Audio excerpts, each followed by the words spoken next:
Once upon a time, two retired teachers decided to convert their garage into a pottery studio. Along with their daughter and son, they built a business around the idea that the world could use a little more art and a lot more artists. We're the Kaya family. Welcome to Wocky Pots.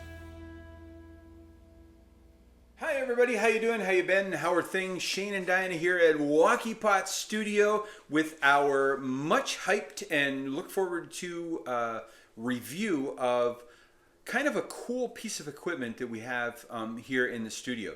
Now, we've seen lots of folks doing unboxings for these cheap Vevor pottery wheels that they got at Amazon. And I just wanted to let you know that a long time ago, we got one here in the studio, more than a year ago. Yes. And we've been saying that we're going to show you guys side-by-side comparison and a really in-depth analysis of whether or not it's a good piece of equipment for us to have in the studio. Diana, where are we going to start with this? Well, the fact is we have two of these. Mm-hmm. The first one we bought in November of 2023. Right, 2020, so a year and several months ago. Yes, and then we turned around the following month and bought another one after our initial impression. To make it perfectly clear, we had one for a month, used it for a month, Yes. and said, hey, that's pretty good, and bought another one Right. for the studio. And the thing to remember too is we give wheel classes here in the studio. And so these wheels are actually used as part of our classes. So beginner potters have been using them. I am very much a beginner potter because I am a hand builder, as many of you know. But when I do throw on the wheel, this is actually my preferred wheel to throw on. Inexplicably, I might add. Yes, and we were talking about that in our coffee time yesterday, and that's what made us think, you know what, we probably should go ahead and do the review, because the thing about this review is it's been used for a year. So these are our impressions after a year of use. Mm-hmm. And I think we're going to go ahead and say it. If it's still in the studio after a year, we don't consider these to be useless. That's exactly right. So we're going to start with some of the shortcomings of the Vevor. Right, kind of a pro-con kind of thing. We're starting with the cons. Yes. And so, as many people have pointed out, that the height of the Vevor is a con for them. And yes, by itself, straight out of the box, it's not tall enough for a person, and it would be very uncomfortable to use for extended periods of time if you were using it at its full height from the box. However, you will notice that this Vevor that I'm using, along with his Brent wheel, are at matching heights. Yeah, so it was important to me to set up the wheel heights at the same height. So no matter which one we sat down at, we kind of felt comfortable with our ergonomics, the way it felt. So I set this one up at within, I don't know, half an inch or so of the exact same height as my Brent, and this is the Brent Model C. I mean, most of them are the same, but I'm not sure exactly the distances, but this is without any kind of leg extensions. This is just the manufacturer setting for the height of the wheel. Now, when I first got the Vevor wheel from Amazon and unboxed it, I knew right away it was too low. So I just threw down a couple of boxes of clay just to try and play around with it to see where it was. And if I wanted this to stay in one place permanently in the studio, a very good thing would be to put it on like cement blocks, cinder blocks or something like that, to make it permanent, something heavy duty. But that's not the solution I went with for a couple of reasons. The Vevor wheel is sitting now on what is sold from Amazon as bed risers or furniture risers. And they're these lightweight plastic risers that lift it up to just about exactly the right height. I'm sure you can get these from other places, but we got ours from Amazon. I know they sell the one size at Walmart, but these are the two parts, so you have a little bit of flexibility with that.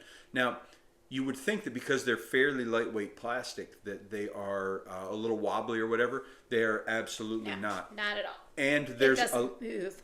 And we should probably tell you before we get too far into this video that we would definitely be taking pictures of all of this stuff and we will have links in the description of the video so that you can go look at the specific things we're talking about. The wheel, the risers, and a couple of other things that we're going to throw in there as well. But as it is right now, we've been able to mitigate the height of the wheel by using those risers. Okay, so what else we got? Yes. Another shortcoming of the Vevor that we noticed was in the the basin, the basin, splash pan. Thank you. The splash pan. I'm sitting here going, drip pan? No, that's not The right. splash That's pan. cooking. Now on my Brent Model C, I can definitely put a lot of weight, as much as I wanted to, on the splash pan back here to help anchor my hands as I'm doing the pottery. Right.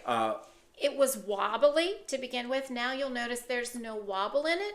So one of the things that you did to get rid of that, because I'll show you now, see how it's very It wobbly? does wobble. You don't feel like you can put a lot of pressure on it. Yes. And I know other people, I think they've redone like the positioning of it and stuff now, so that might not happen on the newer version. But how we handled it on this one, you just took this piece of foam. Right. This is a piece of foam. I think it's like just really thick craft foam. Yeah. The first time I fixed this, I fixed it fairly well just by taking a wooden ruler and putting it under the near edge of the splash pan. And I thought that was a little janky looking, and I kept hitting my knee on the ruler. So I actually cut this piece of craft foam. It's maybe 1/4 of an inch thick, and that slides under the splash pan, and it gives enough cushion so that you can actually use the splash pan to anchor your elbow. No matter how much I do this, it doesn't wobble. So it works fine now. What else? The other thing was the foot pedal for the speed, because I know when you first, the two that came in were slightly different from one another. One of them, the foot pedal, seemed to have a little bit more control in being able to speed up and slow down, and then the other one, it was like all or nothing. Right, and basically when you stepped on the foot pedal, there was no resistance, which would slow your foot down and give you something more solid to push against. So, and this is going to sound janky as heck, but I'm going to tell you anyway. The way I fixed that was taking some pottery sponges, and we'll take pictures, don't worry. Yes. I took some pottery sponges, just dry pottery sponges, and jammed up under the pedal so there's resistance to push against, so that it gives you a better sense of control. Right. Now, we tested this earlier, and Diana, you can go ahead and show us that you can get a really slow speed on that. Sure. So you can get a pretty slow speed. That's about the slowest I can do. Now, I will tell you one difference though. If I start my wheel spinning real slow, I can take my foot off, where Diana can't take the foot off of her pedal. Mine has to stay on. Because those sponges keep it from staying at one speed. Now, that is a real disadvantage if you're making something large that you want to keep the wheel turning, but then you want to stand up so that you can work inside of it or whatever. I don't make really tall things. I make very small things, so I'm perfectly content to just have my foot staying on and controlling when it starts or stops. And I will say that this probably varies from wheel to wheel, because of the two we had, there was a considerable difference between the sensitivity of both pedals. Even though cosmetically they look the same, there was another difference between them too. But we'll get to that in a moment. Right. What other shortcomings do we need to talk about? Let's see. So we talked about the foot pedal. Oh, the fact that there are no back pins. Right. So on my Brent Model C, I've got pins in it so that I can put a plastic bat on, and this is how I normally work with this. And I can use bat systems or whatever. If I wanted to do that same thing on the Vevor wheel over there, I'd have to install bat pins. So if it was a big deal, I could totally do that. I could buy some 11-inch, because that's how big the wheel is. I could buy some 11-inch plastic bats to put on it and mark where the holes go. I could drill them out myself and install my own bat pins. It hasn't been enough of a problem for me to feel like I had to do that, though. Right. And for our students or for myself, when I throw on the wheel, I just wire it off and put it on a bat, and away take it to the shelf. And it's not a big deal. The wheel head is grooved pretty strongly. I did smooth that down with some very fine sandpaper. I think I used 400 grit sandpaper at the very beginning when we got it because it was a little too sharp. So I did smooth the grooves down just a little bit, just to make it a little more comfortable to use. So those were pretty much the shortcomings of it, but there's quite a few advantages to the wheel too. Right. There are lots and lots of pros. We didn't talk about how powerful the motor is. Oh, that's true. So we can talk about that for a second. If I wanted to throw down a 20-pound, block of clay onto my Brent Model C and throw a huge, like garden vessel or something like that, I could do that without worrying too much.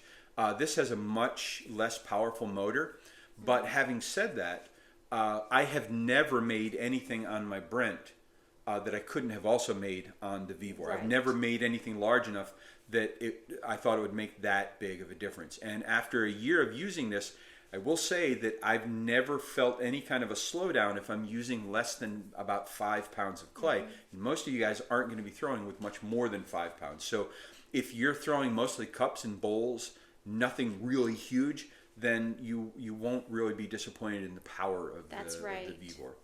Alrighty. And of course, the big thing that's an advantage of this wheel is how lightweight it is.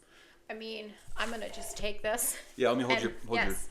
And I can just pick my wheel up. Now, wonder if I can get it back down. I think you got pretty close. Let me see. There we go. It's back this on the wheel, risers. the Vevor wheel is definitely light enough to pick up and carry around and move easily. Around. Yes. If I want to move my Brent wheel around the studio, I have to put it under casters. And I don't have one to show you. I showed it in one of our previous videos. But I have to put casters under this and then shove it where I want to go. There's no way I would ever pick this up and put it in and out of a vehicle more often than was completely necessary. But this, it's we just pick super it up lightweight. and take it. So that's really a good easy thing. to haul around and move. Yes. The other thing we talked about as being an advantage is the fact that this really has a smaller footprint to it. It's shorter. It doesn't take up as much space as that one does, as well as being lightweight. Now, with that being said, you do not have as big of amount of shelf area in the front. This is what, pardon my mud, but this is what I normally put my throwing water in, and there's plenty of room for this and all my tools or whatever. If we tried to put that on the Vevor, there's no room on the other side of the wheel for something this big. Here, if I can take that for just a second, you get just a little bit but you can see that you could do a small bucket. But something like this would tip right on off. So generally speaking, when we're using the Vevor, we have another thing set up. You see Diana's got a bucket over there. I do. And that's how she would set it up. She would set it up with her throwing water and bucket off to the side. I have used this bucket and left it there before, but I feel like it's a little bit of a reach for me anyway. So I kind of prefer having it right next to me so that I can just reach in and come back. And a folding chair works also. Yes. We've set it up before with a folding chair either in front of it or off to the side, and that works to make up for some of the real estate that you're missing because of the platform being smaller. Right. And another cool thing about this one, the fact that it is so portable, allows us to do something with it that we can't do with this one. I guess we could, but it would not be easy. And that is to take it to a show to do demonstrations with. Right. This wheel is so lightweight. You don't think twice about just picking it up and taking it. It doesn't weigh as much as one of our full totes of pottery. A full tote of pottery definitely weighs more than this little wheel. Now I could take the Brent Model C and do demonstrations too, but that's a task. This thing is heavy, so hauling it around. And then the other thing is, I need an electrical cord for this. I have to have an outlet and electricity. And although the Vevor absolutely runs on electricity, get this. Diana, go ahead and spin it up a little bit so we can see it running. Diana's wheel is not plugged into a wall socket. Diana's wheel, the Vevor, is plugged into a computer backup battery that I got from Walmart, and you can see it at the corner over here. It costs, I don't know, it's like $60 or something like that. But we've run this wheel continuously for 90 minutes without it running out of charge. And that means, honestly, you can go ahead and stop it. That means, honestly, this wheel can be used wirelessly. It can be used in setups where you don't have access to other electricity. Maybe you want to go camping and bring your pottery wheel with you. You can totally throw this in the back of your car along with the backup battery and have enough electricity for a long time. Now, I said we've continuously made pottery with it for 90 minutes. I know it's got to last longer than that because we didn't drain the battery. After an hour and a half, it was still making pottery just fine with no issues or problems. So that one little tiny thing is a huge advantage. This Brent Model C draws way too much electricity to be run on the battery for any length of time at all. But because this pottery wheel is so small, we can literally take it anywhere, and electrical outlets are optional. We can take our little battery backup and power it just fine. Yeah. And of course, I think probably the biggest advantage for this is its price. Yeah, we're talking about price. This Brent Model C is expensive. Now, how much does a Brent Model C usually cost? Roughly $2,700 about $2,700 for this. This pottery wheel was about $150. The Vevor was about $150, and that means that you could buy 18 of these Vevor wheels for the price of one Brent Model C. That is a huge advantage if you're just starting out, or if budget is of a primary concern for you. Yep. Yes. Now, some of the things to be aware of. If I was a person who was buying the wheel and I had opened it out of the box, I would probably not have been that happy with it, for some of those reasons we mentioned before. The short legs, the wobbly pan, the foot pedal, all of those types of things. However, I'm married to you. My motto is hack your world, right? That's you always have to make changes to the things that you get in order to get the most out of them. So I've been all about making changes to things my whole life. And I will say that this Vevor wheel did require me to make some easy changes. And one of those was the little pad under the splash pan. And another one was using the bed risers to raise it up.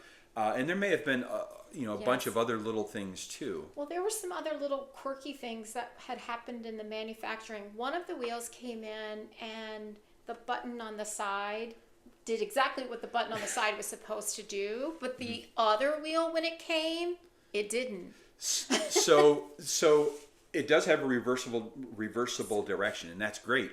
But when we got the second wheel in, we realized that one switch is wired differently than the other one. So in order for them to spin the correct direction, the switches have to be in opposite orientations. And that's just a dumb little sniggle thing that you have to get used to with the manufacturing. And then there were a couple of little other things too, like the holes for the screws that hold the legs in didn't line up perfectly. And if you reach your fingers inside, there's a good chance that you're going to get cut because there are sharp edges up on the inside. And like the rubber feet that go inside the legs, if you pick this up and you're not paying attention, the rubber foot will fall out. That could be easily fixed with a little bit of glue or tape or something like that. But those little quality of finish quirks do kind of detract from the attractiveness of the Vevor.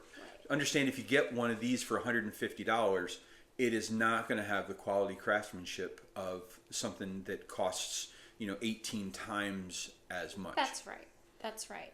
But at the same time, if you're someone who's starting out, or you're someone who has this one and just needs another one, it certainly can do the job. And it has its own little niche in the fact that it is so portable and can go places. Right. If I could only have one wheel in the studio, I would definitely want my Brent Model C. But this Vevor makes a great second wheel, either because we have more than one person working at a wheel at a time, or for students who are new at it and they want something a little smaller and a little, maybe a little less intimidating. If I had to do all over again, I would definitely buy this same wheel again. Yes. I really would.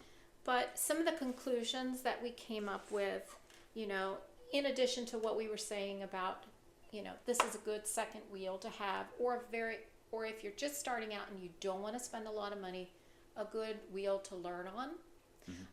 It's also a good wheel if you are part of a community studio and you go and you use their wheels, but you don't want to always have to go. You could actually have this wheel at home and be practicing the techniques and stuff as you're learning them, so that you had more time on a wheel, and then save for a really good wheel along down the line if that's something that you want. This may actually be all that you ever need, depending on what your goals are. I will say this: we've been open as a studio for a couple of years now, and we've made lots and lots of pottery, sold hundreds and hundreds of pieces.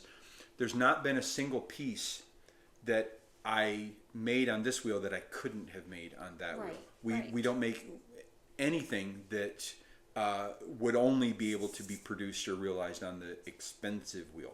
Right. Anything we make or sell that we make on a wheel could have been made on that wheel. That's an important thing. The other conclusion we said is it actually takes some time and effort to make this wheel what you want. Right out of the box, it's not going to make you happy. Right. So you have to kind of be ready to do those different, accommodations. Right. You have to be willing to put in a little bit of work to hack this wheel a little bit to make it right. If you want a wheel that as soon as you open it, it's set up and ready to go, then you're going to have to go with a more expensive wheel. But if you want a wheel that is a lot more economical, but you might have to tweak a little bit. And I'm not talking big tweaks. Like I didn't have to open it up and rewire it or anything like that. I didn't have to re-weld anything.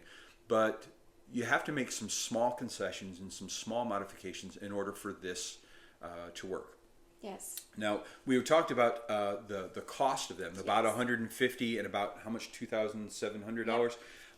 I look at it as what I would call a cup economy, right? So I sell hand-thrown mugs for about $40 or $39, whatever. For about $40, I make a mug. I would only have to sell 4 mugs to pay for that whole wheel. In other words, I sell 4 mugs and boom, brand new wheel. In order for me to pay for this wheel, I'd have to sell 68 mugs. I'd have to sell 68 mugs to pay for this wheel.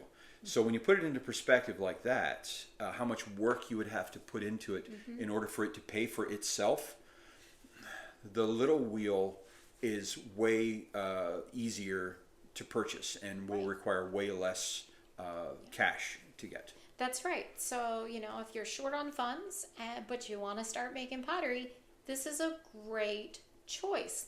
Make those mugs, sell those mugs, hold on to that money, and down the line, you can buy a better wheel. And who knows how long this is going to last? I am not sure, but it's lasted a year so far. What's that saying? Knock on wood, I guess. Yeah, knock on wood. Knock on wood. If we can get a year out of a piece of equipment that costs us so little, I think that's a good buy. Yes, it definitely is. So that pretty much, now this one, I don't know if we said it at the beginning, but this is the 11-inch. It does come in a 14-inch now. I have not used the 14-inch. I think it comes in a smaller model too, but this is the 11-inch. Right. And at that time, I think that was all we could get at that time was the 11. I can't remember. Yes. It's been so long. It's been a while. I will put links in the description of the video so you can go through and you can check out the specific models of things that we're talking about.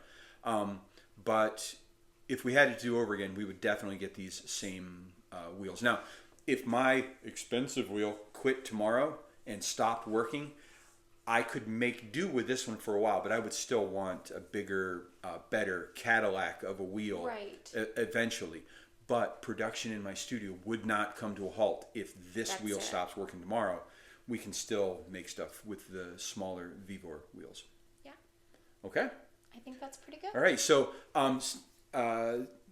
as I said before, we'll have everything in the description, and hopefully we will take pictures of all this stuff and insert them where they go.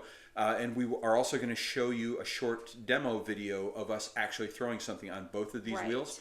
But I think that's about all we really needed to talk about. If you have any of your own experiences with the Vevor 11-inch Potter's wheel, please do let us know in the comments. If you have any questions about either of the wheels that we're using or other wheels that we might be looking at or considering, please let us know, because we're doing this stuff all the time, talking about this stuff all the time. Or if you need a suggestion on how to hack something, we can change might be able to help. We can change it. Not me.